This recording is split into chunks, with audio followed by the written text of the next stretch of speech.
Lad dog være med at udskrive flere skatter og flere udgifter til hårdt arbejdende danskere.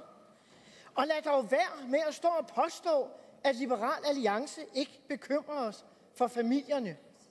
For hvis der er noget, vi gør, så er det netop det.